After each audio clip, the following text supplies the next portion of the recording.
Are we ready? I remember my very first audition. They said it was slated for 9 o'clock. I was like, I'm going to get there by 8. Early bird is going to be great. And I get there and I'm seeing like a lot of people and I'm like, everybody came early. We're thinking I like, How is set life? Because I've been on sets. you have, Michael, how many lives have you? What is Darling. You should be sitting on seats. Give me those cards. Let me interview you real quick. Honestly, I love acting so much.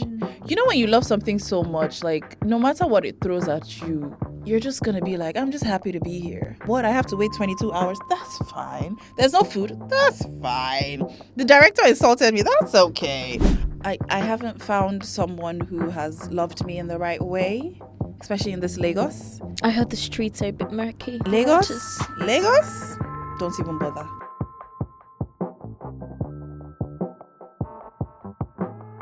Hello, guys. Welcome back to Let's Have Drinks. I'm your host, Maeyo, and for the next couple of episodes, we're having a special edition of Let's Have Drinks. We're having the Lagos edition because I'm in Lagos. I'm in my city. I'm in my hometown. Well, that's a lie. My hometown is in Oyo State. But I'm home. I'm happy. I'm relaxed. And I'm going to have a couple of guests come on that I really like, that I'm intrigued about. And today we have a very lovely guest. She describes herself as an amala lover that hates cooking, an introvert that talks a lot, a loyalist who hates blind following, a dentist who likes to sleep. She really enjoys me time and good company. Everyone, we have Kanyin Eros. Hi, Michael. Welcome. Thank you so much. I'm excited to be here. Yeah, I'm happy that we finally get to do this because we tried to do it. Was it last year or earlier this year? Last year. Yeah. And from last year to this year, a lot has changed. So I'm happy that we're having it now. Yes. I'm excited. So, be fun. Based on your intro, what do you think that people are blindly following right now? Ooh. Tinubu, sorry. Oh my gosh. Sorry, I'm so sorry to get You know political. what's So sorry about fair. Because being back and being here in the last 2 weeks, if anybody still supports Tinubu, there's crazy. a different type of blindness that is doing you. It's really crazy. But I've just realized that people are selfish and whatever they feel like they can gain from a certain person, they're going to blindly follow that person and stick to it. Like if they feel like they have a family member that's there or they eventually want to get to that position, they're going to support him regardless of what he's doing. Even if they're dying or they don't have money or they are jobless, they're going to support and follow him blindly because they hope to be in that position one day too. That actually, I feel like that describes 90% of Nigerians because if they can benefit from something, even if 1,000 people are suffering, they don't care. They're just going through. They don't care. That's deep. That's interesting. That's a very interesting way to start. I took it too serious in the beginning. Episode. But today we are having a very interesting drink. We're sponsored by Chowder. I haven't even tried it. For our Lagos editions, and we're having Passion Fruit Delight. Okay. It's going to be an honest reaction. Actually, I'm thirsty. I won't lie. I'm quite thirsty. It's sweet. It's sweet. I had the first taste before we started filming, and it felt very pineapple-y, but I really like it now. And you don't like pineapple? I don't, but I feel refreshed by it. It's very refreshing. I kind of taste the kiwi in it too as well. Is there kiwi in it? Did I just make that up? You know, okay, maybe I did. That's fine. It tastes great though. I'm actually thinking about it. I don't know what passion fruit tastes like. So I don't know if it tastes like pineapple. Well, it tastes passion-y for sure. It has a passionate taste to it. Passionate so feel. Much passion into this drink. But yeah, thank you, Chowder, for sponsoring the Lagos editions. So you guys don't know this, but Corey and I went to the same secondary school. We did. And the last time I saw you was your graduation. That's crazy. That was 2013, I believe. Yeah. You're still a baby. Look at you all grown up. I still am the same height, but it's okay. I didn't want to mention that. It's fair. And from then till now, if secondary school saw Kanyin of today, what would she think about you? I mean, I think I'm exactly where I thought I was going to be because I always wanted to be an actor. So she'd be like, "Oh yeah, this makes sense. Like this is what you always talked about. Um, would you still be poor?" I think that's the part that might shock her. Like, you're still poor at this age. But in terms of my career, she'd be like, "Yeah, I knew it, girl. You're doing your thing. I'm proud of you." That's cool. What do you remember about your time there? Did you enjoy it? Secondary school. I mean, you were there now. Because when I talk to people, I feel like I'm the only one that enjoyed Lagoon. Oh, I deeply enjoyed the so school. cute. I mean, it didn't make sense. A lot of things didn't make sense, like the hairstyle rules. Yeah. And the fact that I think they were too strict. I don't think it was necessary, but I think the major problem I had is the extracurricular activities. I wish they focused more on like the arts and focus. Yeah, I don't think they did enough of that, in my opinion. I think it was mostly just read your books. I mean, there were sports, but in terms of actually having, because I'm an actor, obviously having, what's it called? Theater performances, going to other schools, interacting. Okay, that's what true. I mean. Like we didn't have enough of that. Okay, very true. Now that you mention it, because I remember, I mean, we played basketball now. Yeah. We played basketball together. By the way, I'm 5 feet tall and she's almost 6 feet. But you were so good too, even with your, with my, in, I know. It's a skill thing. We just had the skill. There were just a bunch of short ones that were just really good with basketball. Yeah. But then, we did the basketball meets. And I remember we had like Interhouse Festival. Yes. And then the cultural days where we kind of had to dress in drag because it was a girls only school. Oh my God, that's true. I forgot all about that. Oh, because I remember you like in a fila at a point. Right. We did have like cultural days and then we had the Interhouse festivals too. And I think you did a monologue one time. Oh, I don't remember. I don't remember the monologue. Dami reminded me this morning. Really? You did a monologue. I don't remember that at all. I guess secondary school is kind of a blur. I tend to forget things that didn't really give me joy. No, but I loved all the people there. Like my friends, shout out to all my friends in Lagoon. But the school in itself, I didn't particularly enjoy it. They were just too strict. Like, can't we just play a little bit? I think maybe my perspective is different. Yes, they were strict. Maybe coming from my household of a stricter mom. That felt like, you know what? So it was like I light can work. manage. Yeah. Yeah, even though like I got punished for having like a hair tie in my hair. Like, by... what are we really doing here? Let me not mention her name. I hope she's doing well. Call her out! But... like thinking of that time, it was the first time that I really got to see like different ways that we could express ourselves. So it was the first time I had the experience with sports properly, like basketball, swimming, tennis, running, and then the Interhouse Festival, even the Send Forth where we had to dance. Little things like that. Gosh, you're right. You're really bringing back memories. I don't remember any of this.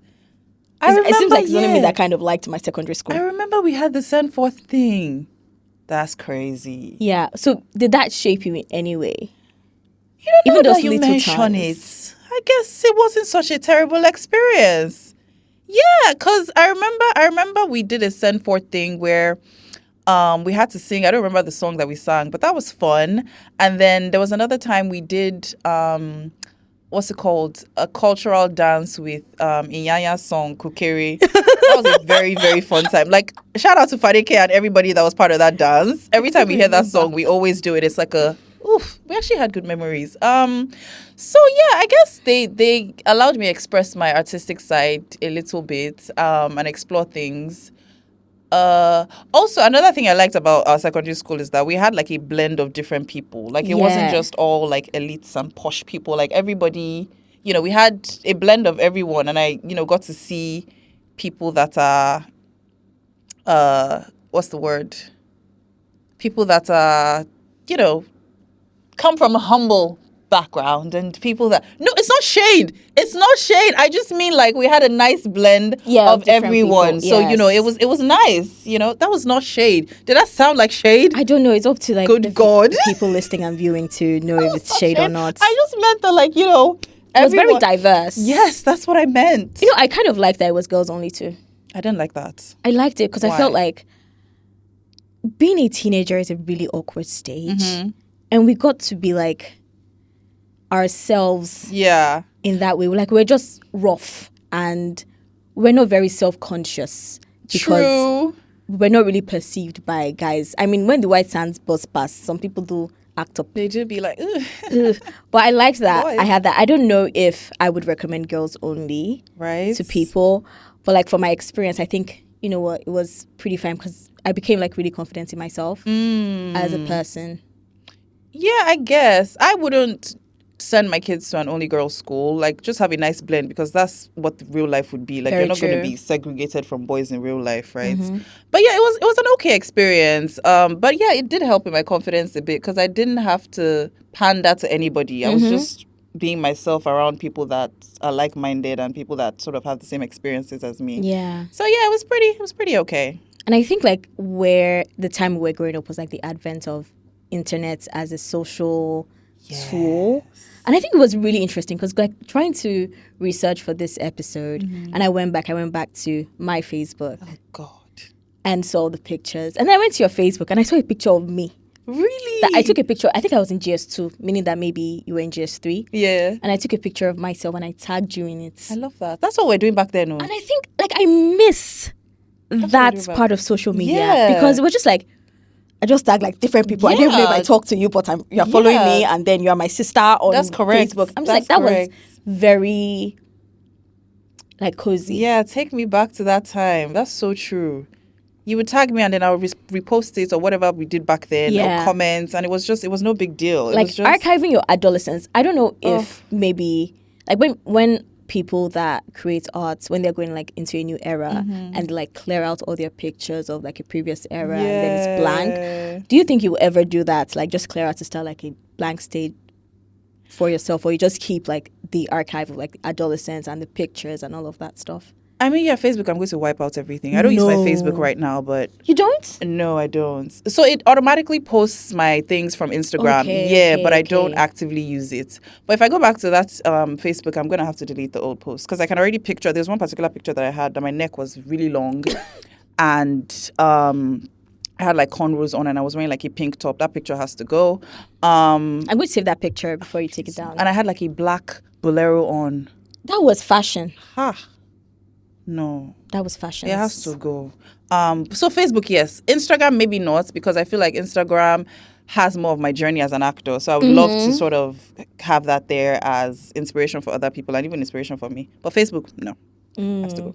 So how's your week been? I mean, it's the end of the week. So it's Friday, yeah. Yeah. Do something for your inner child. That's my motto this year. Doing something for my inner child every weekend. How's my week been?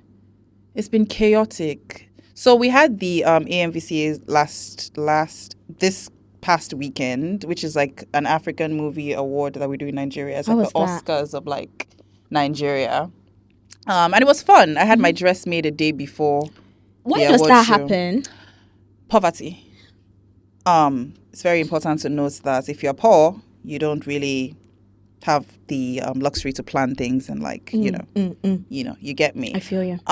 So I wasn't gonna go, but then I went for this play and I ran into this designer and she was like, "Oh, she makes dresses, blah blah blah blah. She can make one for me." And I'm like, "Okay, let's do it." And she made it a day before, and yeah, That dress is lovely. yeah, like she you were a made Barbie it in dream. a day. It's crazy. A day before, I was like, "This dress is probably going to be ugly. I'm going to see it and cry and not go." And then I saw it and it was great. So the weekend was really fun. I got to see a lot of actors. I dressed up. I looked cute. I made TikToks. And then the next day I had a premiere for Call of My Life, which you should Oh my go see. goodness, I want to see that. You Wait should to see it go on see that film. Wednesday. You should. It's a very cute film. We don't have a lot of like rom-coms in Very true. Nigeria. I mean, the so- last one is Namaste Wahala. It's not a rom-com. Sweetie. Anyways, so Call of My Life. You should definitely go watch Call of My Life. I think you're gonna really like it. So I went for the premiere of that on Sunday, but I think also because I'm anti-love right now, the gooiness was too much for me. I'm like, why? Like, why is the yearning so much? Let's unpack Stop that. yearning. You know. Why are you anti-love? I haven't found someone who has loved me in the right way, especially in this Lagos. I heard the streets are a bit murky. The Lagos? waters. Lagos? Don't even bother. That's why, in fact, in the film, they used a Ghanaian as the lead actor. Oh, What it's a does that tell you? Ghanaian. What does that tell you, Mayoko? Even in They the searched far acting, and wide in the whole of Nigeria. They said, no, no one no, can these give. men can't do it. Let's go to Ghana. Enough said. I don't even need to say anything else about my love life. That's it right there.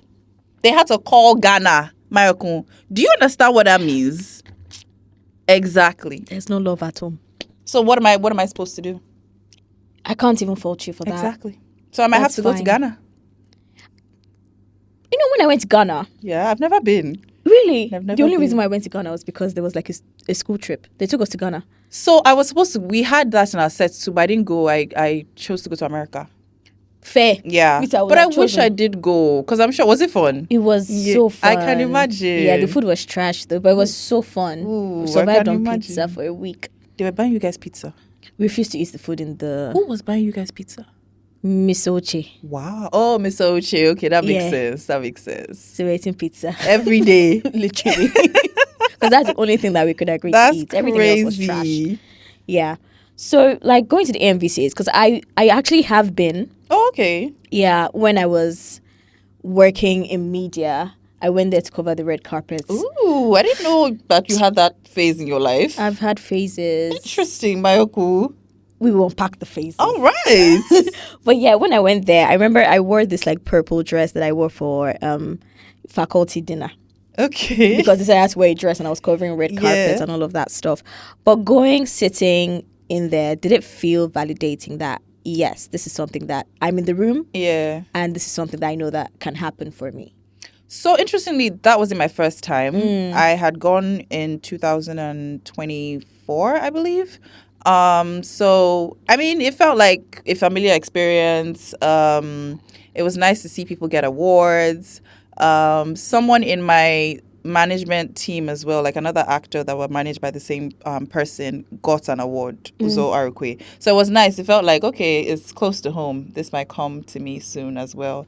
But yeah, it was a cute event. I got there late because my dress had a few issues. But it was nice. I guess it was nice to be in the room. You know, That's lovely. Yeah. Have you watched My Father's Shadow? No. Because I know they packed like I the haven't awards. gotten. Yeah, they got like 9 awards. And it's funny because there are mixed reactions to it. Some people are like, oh yeah, they deserve it, and some people are like, no, it felt like a documentary. But I haven't seen it myself. Have you? I haven't too. Okay. I mean, it's showing in my city for a while, and then I was like, I would go and see it, and no, I've not seen I it. really, but you know, I have Desola to. is a part of like. I saw Desola on an essay too. I saw Desola on Sunday, an essay. Oh, I went for really? their this show them camp Jameson party thing. Okay. And it was lovely to see them. Yeah. And I told Desola that I was going to see you today. Oh, really? She was like, I'll say hi to Kiki. Yeah, they're part of like the My Father's Shadow thing, production company thing. Yeah, so Lagoon Girls are doing big things. They're doing big Shout out to things. Lagoon Girls. Yeah. So let's talk about your journey into acting. Yeah. You studied dentistry, my darling. I did study dentistry. How was that? Knowing that, because I saw this interview where you said you always knew that you were going to be an actor, and you just did the dentistry. You give your parents a certificate. Yeah. But continuing that, knowing that you were pursuing a life that you know that you would not live, which is different from mine. I studied law. I hated it, but I didn't know what I was going to do. So like uni was an exploratory phase. That's why I did media and I was at AMVCA doing red carpet. Right. So, but for you, you knew from the beginning. So what was that journey like, knowing that this is not going to happen? Yeah. But I have to kind of do it anyway. It's so interesting because I remember when I think I was like in my 4th year and I was talking to a friend and I'm like, I'm so depressed. You know, we use that term so loosely. I was like, I'm so depressed. Like this thing I'm doing, I don't want to do it. I want to be an actor. And she was like, well, at least you know what you want to do. Like I'm doing it. I'm depressed, but like I don't know. What else? And it made me think, oh, I guess I'm kind of lucky, I guess. So it felt like I was living a fake life in a sense. And I felt like I was on like autopilot because I was just existing and I was good at it. Like my classmates, when they found out that I actually didn't want to practice, they were surprised because I was actually good at, you know, dentistry. I was good at interacting with patients. I knew my stuff, you know, but that's not what I wanted to do. And then I would go on Instagram and then I would see people like acting and just doing the thing. And I'm like, oh God, this is really what... At some point I had to delete my Instagram because I just couldn't deal with the fact that I was not doing what I wanted to do. Yeah. But yeah, I was just on autopilot, man. Like I was just existing as a dentist and looking forward to when I would finally graduate and do what I wanted to do. How many years did that take? Because I know with the strikes, we found that 8 bloody years. Yes, child. Get into it. 8 years. It was supposed to be 6 years. okay, yeah. But then there was COVID, which took a whole year. So I was at home for like maybe 8 or 9 months because of COVID. And then the strike. So yeah, it took Okay. 8 years. But during that time, did you do any sort of acting? During the 8 years? Yeah. No. Nothing. Well, not actually, even church play. That's a bloody lie. No. So in my 4th year, I read a book called Outwitting the Devil. And for some reason, the book just gave me ginger. And I just got the inspiration to go for an audition. Because throughout medical school, there's just no time to necessarily Very explore true. things and everything. But in that 4th year, something just woke up in me. And I was like, I'm going to go for an audition.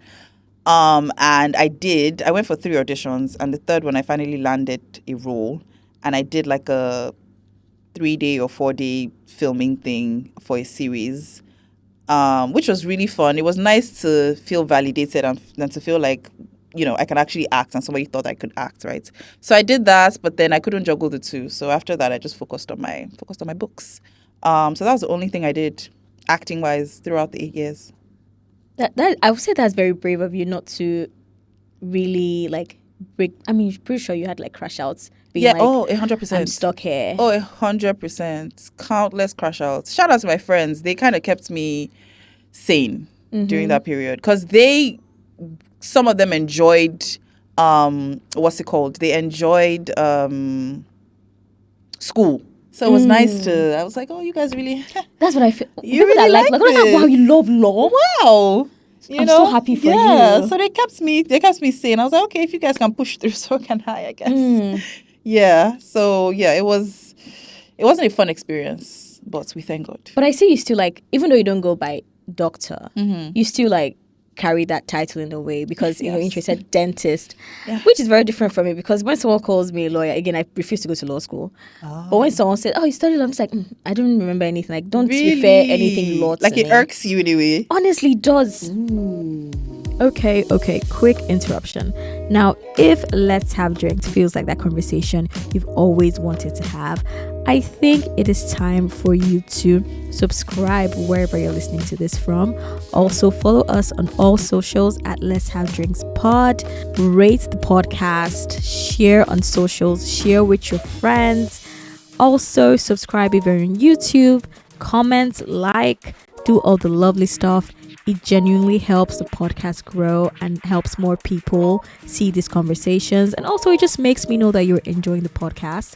So, yeah, thank you for doing that. And let's continue on to the conversation. That's interesting. It's opposite for me. I carry it with pride because it took me 8 years. I know what I went through. So, yes, I'm a dentist. Don't ask me to help with your teeth, though, but like I am a dentist. You have really nice teeth. Thank you. Like, I just was like, yeah, you have really, really Thank good you teeth. so much. So, your auditions, Yeah. how have they been? Like, since you started, what has your process been with like prepping for auditions? How has that changed? So in the beginning, like my first audition when I was still in uni, it was a physical audition where you go and it's like hundreds of people. I remember my very first audition, they said it was slated for 9 o'clock. I was like, I'm going to get there by 8. Early bird, it's going to be great. I didn't go with anything. I just went with myself and, you know, my beauty and my talent. And I get there and I'm seeing like a lot of people and I'm like, everybody came early. We're thinking that like, it was a ton of people. I was outside. How many people? I got into the compound. I don't even know. Hundreds of people at 8 a.m. in the morning.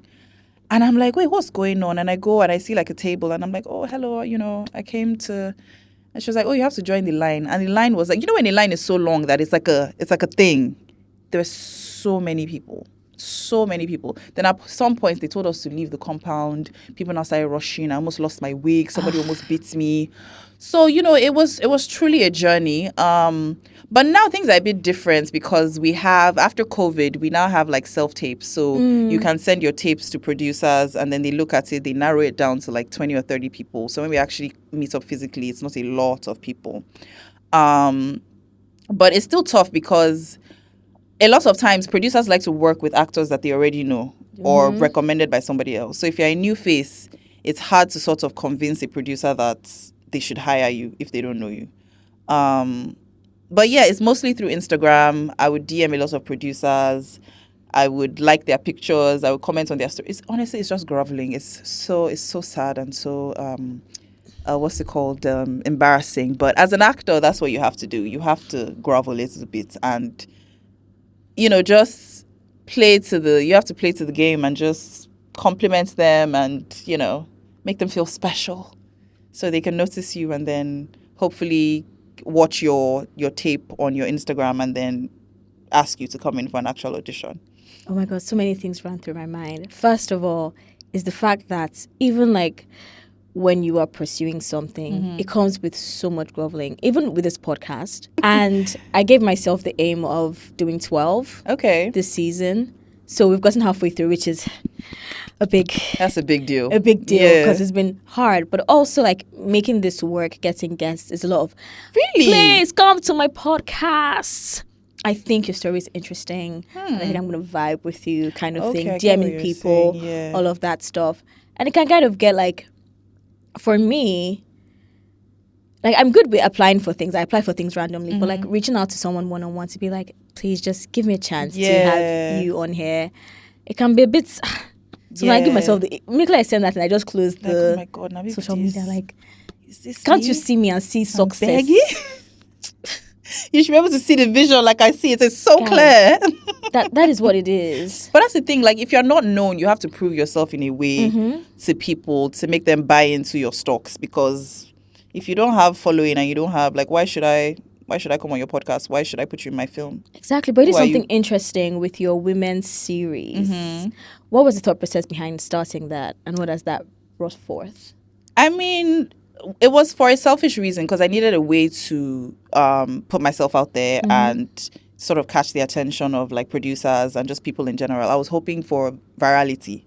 But also I wanted to also touch on like, because I'm a feminist and I absolutely love women and I feel like they should be championed and I feel like they should run the world and I feel like, I just feel like they're great, right? So I wanted to do something around that. And then my management, we sort of had a conversation and we came up with talking about women in politics. So the first person we thought about was Funmilayo Ransome-Kuti because again, like, we don't know a lot about her. We know she was the first woman to drive a car in Nigeria, but like there's so much more that she did. Yeah. So it was kind of from her that we now decided to sort of expand it to other politicians, other female activists and politicians in Nigeria, and just really talk about the unsung heroes because there are a lot of women that did so much in politics, so much for activism in Nigeria that nobody knows anything about. Like in the research, I was surprised. I was like, are you serious? Hadia Gambo, and I'd never heard of her. Never heard of that person. Margaret Ekpo as well. I had heard of her, but I didn't really know what she did. Chioma Ajunwa too. She was the first female Nigerian athlete to win a gold medal for Nigeria. So, it was nice to do my research and find out about the cool women we have in Nigeria. We have very cool women. Nigerian women, they do succeed. They do amazing things. We do. And like posting that on your socials, because I remember seeing that or seeing like maybe the switch, maybe after you posted your graduation and then there was kind of like a switch. I hit the ground running, girl. I was not playing.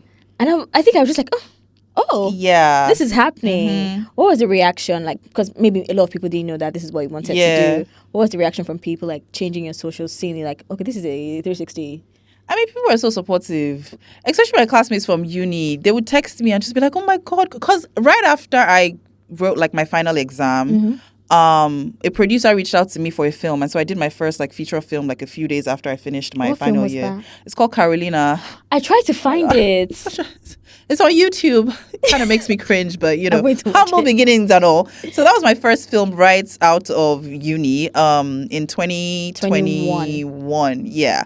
So I did that and everybody was so supportive. They were like, oh my God, congratulations. Da, da, da, da. So yeah, it was just a lot of support and a lot of, I mean, obviously my friends that knew that that's what I wanted to do were like, yeah, we knew this, blah, blah, Finally. blah. But other people were they were so excited for me and something I've realized is there are lots of people that are like me that are doing things they don't want to do. And I didn't realize that. Like, there are a lot of people that would text me and be like, oh my God, how are you doing this thing? I've always wanted to act, or I've always wanted to draw, I've always wanted to paint, like whatever the case may be. And the fact that you're doing it is really inspiring. I'm like, hey, I've been saying not only me. I thought I was the only person in this prison. Like, Yeah. it just goes to show, like, we have so much in common with people that we don't even know. Like, you don't have to suffer alone. There's Very so many true. people that are dealing with what you're dealing with as well. Very true. I mean, that's like the main aim of this podcast, because you are not alone. Like, when you're going through something, you think, I am the only person stuck in this Yeah. particular box that I don't want to be in. I realize that by sharing your story, Yeah. whoever sees it would know that they are not alone, and probably inspire someone to get out of their box, and even make it easier because you're sharing your story and they can get ideas on how to like navigate those sort of things. But finally, like, getting roles and all of that. Yeah. How is set life? Because I've been on sets. You have, Michael, how many lives have you? What is happening? You should be Darling. sitting on this seat. Give me those cards. Let me interview you real quick. I've been on a set. I hated it. Jesus. I was the behind. Nigeria? Yeah, I wasn't. It was like right after COVID. I was shooting behind the scenes because I was a photographer. You're just dropping these things. You're like, I was a fashion photographer and I was trying to figure out what I was going to do. So a friend told me to Okay. come, and I think he was like producing this movie okay. around. You want to share the name of the film, or are we? I think the name of the film is like Behind the Scenes, not the movie, like a short film. Okay. I think Uzo Amaka was in it. Oh, okay. Love her. And somebody else, I can't remember his name, but he won, I think, AMVCA Trailblazer or something. I can't remember. his name. Chimezie. Yes. Okay. So we're there for like 2-3 days. It is long days, longer nights. Yep. I was sleeping and waking up. That's correct. All of that stuff. That's So how correct. have you found set life? Did you romanticize it before getting there? Or you just knew that it was, it Did I romanticize can be it? kind of annoying? Honestly, I love acting so much. You know, when you love something so much, like, no matter what it throws at you, you're just gonna be like, I'm just happy to be here. I'm just happy to be here. Like, what? I have to wait 22 hours. That's fine. There's no food. That's fine. The director insulted me. That's okay. So I don't know if I'm the best person to ask this question because I just enjoy it. So compared to the average Nigerian actor they do like maybe 20 films in a month, I haven't gotten to that level yet. I've done maybe like 20 films. I've not even done 20 films. Maybe like 10 films in total that I've been in, including student films. But nothing crazy has happened. It's just, honestly, it's just a lot of waiting. Like, it's not glamorous at all. You know, when you see the films and you see the blings and the glitz and the glamour, it's just a lot of waiting. You're waiting for 8-7 hours on sets. The camera is ready. We have 20 people behind the scenes. You get there, you put on your outfit, you do your makeup, you get on set, you say your lines. We do like 22 takes. Like this conversation that we're having, we could have like 20 takes of it because the director has to be satisfied. And also there have to be a lot of options when they're editing it. So we do 10 takes of mine, they do 10 takes of yours. So that's like 20 different takes. And then we move on to the next scene. And so it's just, it's just rinse and repeat, What's your favorite thing that you've been in? So I did a short film called Ireti, where I had to play a cancer survivor, and the director it was the director's story. So she also had cancer, and she went into remission. So that was a fun thing that I had to do because I also had to cut my hair while filming. Yeah, that was a scene in the film where I had to shave my head. So that was fun. Yeah, that was a good time because I didn't really care about the hair. Really? Which is interesting because if you had asked me if I would cut my hair for a role before, but like while I was in secondary school, I would have said no, but I did it and I didn't really care. That particular character, like playing a cancer survivor, that must have been intense. It was. How did you embody the character? Did you do anything special to get into that role? So I had a journal, which was very helpful for me because once I found out that I was going to be playing the character and she had sent me the script, I just started, every day I would sort of write like a page of the character's life, whether it's a day in the life or what I had for breakfast or a typical day with my father or a typical day with a friend or my first boyfriend. So at the end of the day, like I had a whole book of who this person was. So it felt like I was getting deeper and deeper into the character as each day passed. So that was very helpful. And also the director, because it was her story, she was able to give me a lot of insight. So we'd have hours of conversations every day just talking about her journey, how she went through the process, her mental states. So all of that put together was very helpful. And also just watching documentaries on like people that have gone through like chronic illnesses and things like that, and how they talk about it, how their family helped them through it. It's just things like that. Just a lot of research and a lot of empathy. I feel like as an actor, you have to have a lot of empathy. Like you have to be able to feel for another person and really internalize it in your body.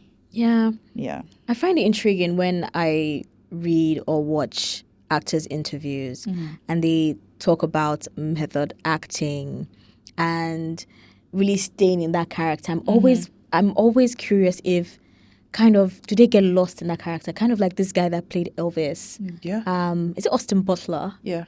And he was speaking like Elvis for that long. And I wonder how when you get home, how you kind of wash away that whole day of like maybe intense crime, intense scenes, all of that stuff. Yeah. So what's your ritual like? So I don't really have a method. With each character, it kind of so acting for me is spiritual. The character kind of tells me how it wants me to sort of find it. So I don't have like a method that I use.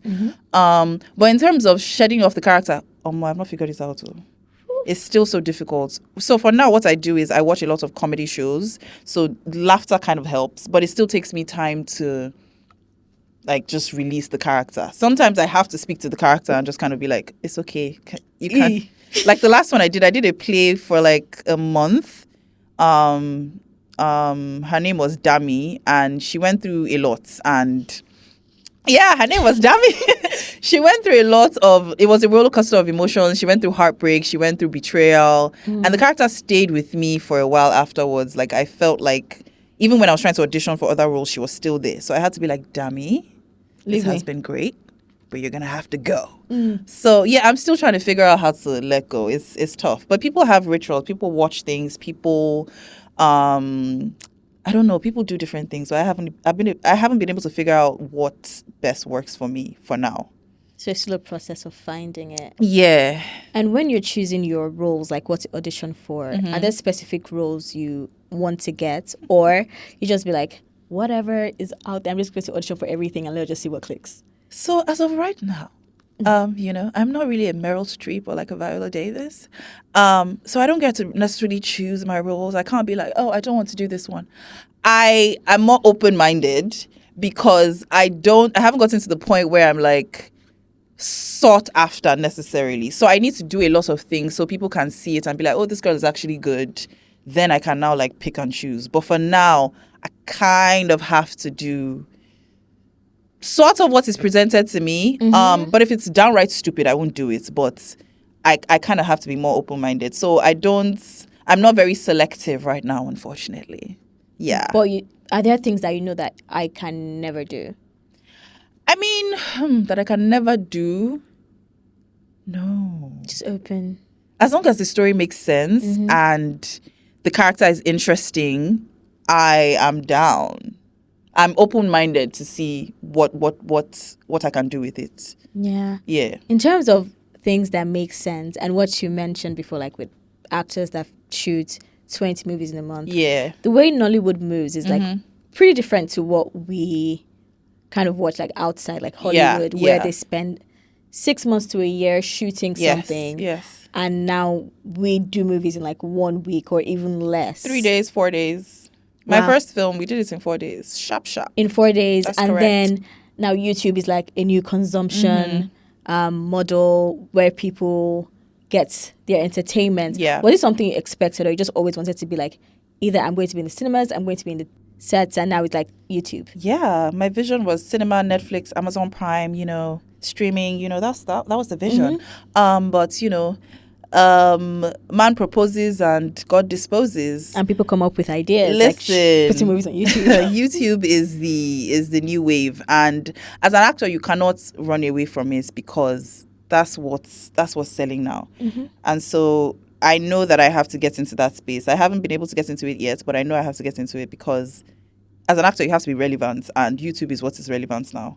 But it's just about picking the right projects because, because they're churning it out so quickly, they're not taking their time to really write good scripts and really film properly. But it's also not their fault because it's expensive to shoot a film. It's very expensive. True. And the returns that they're getting from the projects on YouTube is not a lot. So they have to make sure that they're shooting this thing in 3 or 4 days because renting camera for a day, it runs in millions. So at the end of the day, they're making do with what they can because they don't want to run at a loss. So it's tough. But yeah, it's about finding projects that at least make sense a little bit for me. But yeah, I am open to YouTube. And I don't like the stigma around it. Yeah, there are stupid films, but there are really good films on it too. Like Zikoko, they have a channel where they, I was in one of their films. So they're making good content. Bolanle as well. She's also an actor that has a YouTube page. Biodun Steven. So they're good films on YouTube. They're stupid films, but they're also really good films as well. I remember, like, when you were speaking, I just remembered a couple of things, even before now, where we had Skinny Girl in Transit. That was on YouTube. That was a time. Is it Just Married? I don't remember. Like, this couple that just got married and they're trying to navigate. Oh, I forget the name. I know the one you're talking about. That was an amazing show. That was so good. The guy was Kenyan. I remember, yeah. Yeah. So, like, we had this really good series.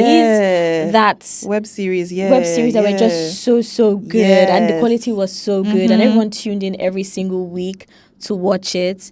And then having the movies now that a lot of them, I watched one. My partner said, people said the movie should be on Netflix. We finished the movie. We're looking at each other like this. Was it on YouTube? It was on YouTube.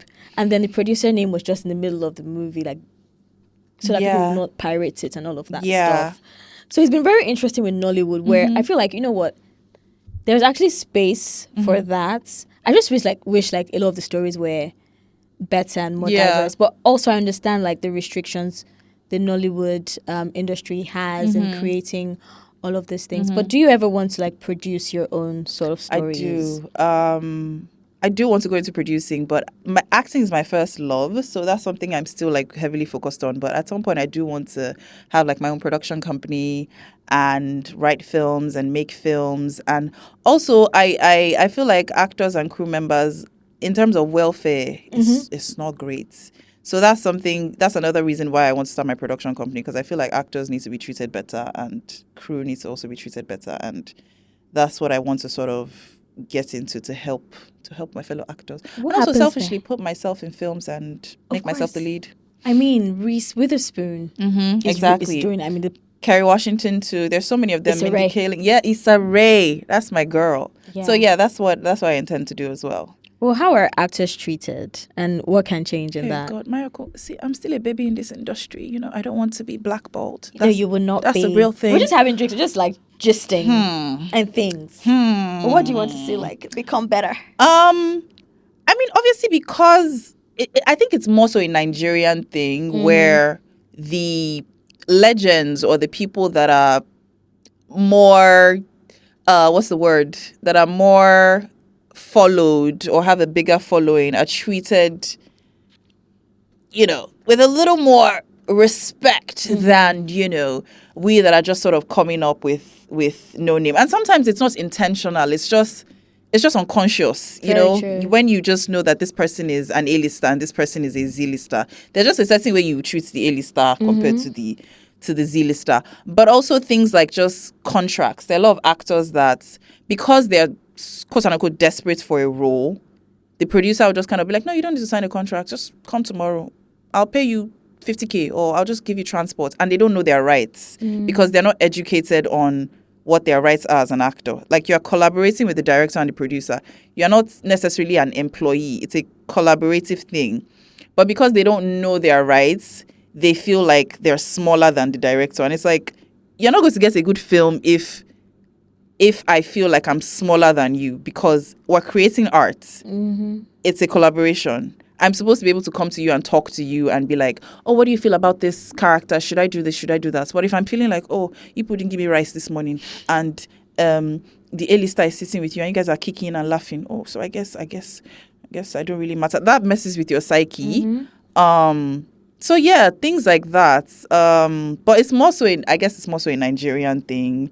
So obviously it sips into the industry. But actors are going through a lot, so my sister. I mean, growing up, when they were asking, like, what do you want to be? I wanted to be everything. I wanted to be... Really? Yes, I wanted to be an actor at a point. Ah, I did, even till now, I'm a thespian. There's room for you, oh. I act in my church drama team. Yes. Okay, girl. I'm a stage queen. So come to Nollywood. No, don't come, actually. Don't do it.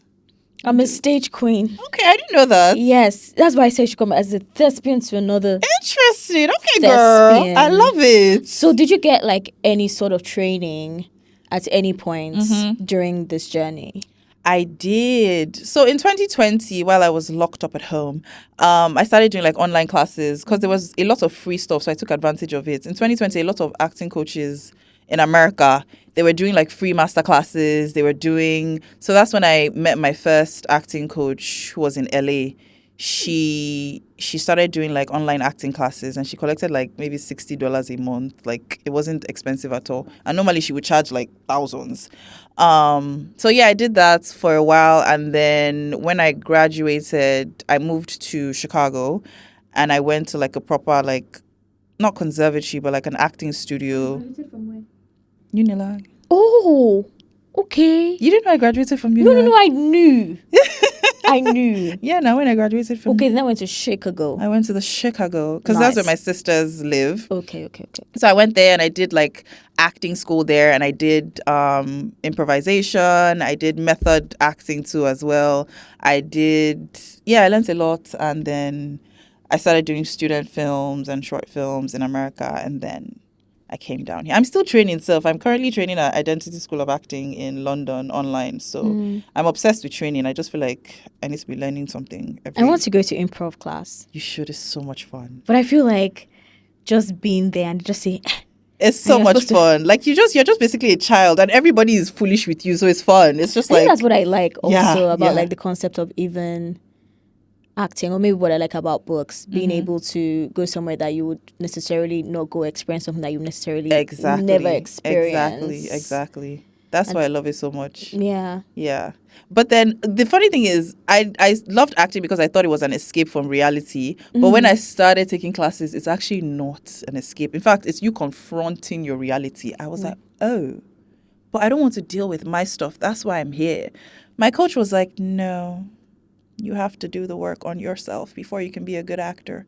Because if you're not good with yourself, you're going to have so many blocks that you cannot tap into your vulnerability to fully express the emotions of this character. I was like, That is deep. What did you have to confront? Girl. Trauma. Like childhood trauma of like insecurities of myself. Because Lagoon, there was a lot of bullying, I mean, I wasn't bullied like physically, but like in terms of like, I wasn't bullied like violently. It was more so just like physical appearance, how you look. I mean, I was tall and I had like, let's not even get into that before I cry.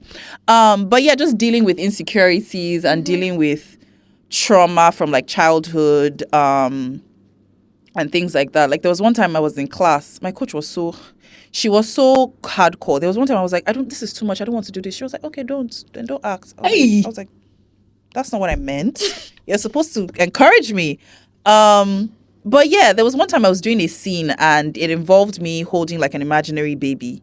And I don't know where I went to. Like she literally had to bring me back by telling me like, okay, what's in the room? Because obviously it was online, so she couldn't physically hold me. But I went somewhere and I don't know where I went to. Wow. And I was crying profusely and just because I felt like I was holding myself as a baby. So something happened. I don't know what it was. So she had to go, Counselor, what do you see in your room? And I was like, a chair, a table. And so that's how she brought me back to myself. So yeah, acting is it's very intense. Yeah. Yeah, that was the first time I went to a place that I didn't... Like, till today, I still don't know what that was. But I was like, yeah, I like this. I mean, in the moment, it wasn't fun. But, like, I was like, yeah, this is... I want more of this. And coming back from that, were you not shy? I would be shy for myself. Like, that is a lot. I was happy. I was like, okay, so I can go to this place and really get out of my own head. Because that's the most important thing as an actor, getting out of your own head. I was able to get out of my own head and just be vulnerable and just weep in front of so many people and just lose myself. So I was like, okay, great. I can get into this point. So yeah, I can, this acting thing, I'm gonna be all right. So I was happy. I was, I mean, actors were not normal human beings. That excited me. I was like, okay, good. I can tap into this side of things. Yeah, I feel like maybe that would be like a breakthrough. Yeah, it was. I loved it. In comparison of the different like stages sets you'd be on, so you've done a live play, you've done the one that is like an interactive audience type of situation. You did your research, girl. I love that. By the way, we have audience here. Dami told me that she saw you in one and you were like really good. Which one was it? Oh, I didn't know you came to see it. Yeah, she was like, it's so good. Oh, wow. And then doing like the movies and all of that stuff. Yeah. Which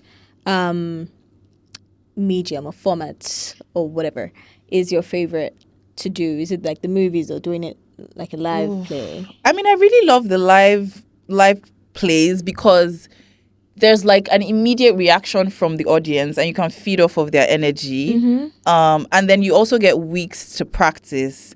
And also while you're doing the play, so I did the play for a month, you discover something every day about the character and you just go deeper and deeper into it. And so that makes it fun because I get to sort of play with things. Like today I could say, I love you this way. And then tomorrow I say it another way and there's a different reaction.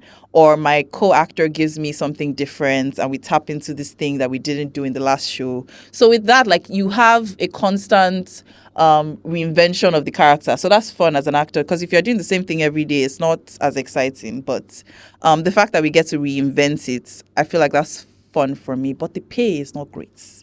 Yeah, it's not as, the pay is not as great as filming, but I would say I guess stage play. Yes, I do love a stage play. Yeah. I used to have this tradition when I was living in Lagos, where every December I would see a stage play. Yeah, and I loved it. Like that 1.5 hour, 2 hours I'd be there. It was just like the best thing ever. Yeah. And I would look forward to it every December. And now like we have more stage plays across the year. Like it's not just December. So there's so many stage plays that are going on. Aware Lagos is like a Instagram account that they post like different plays that are happening throughout the year. So you guys go out and watch more stage plays. It's not only clubbing and dinners. Thank you. Stage plays are great. Question: there was one that I saw that was a camel. Which one was that? There was like a camel.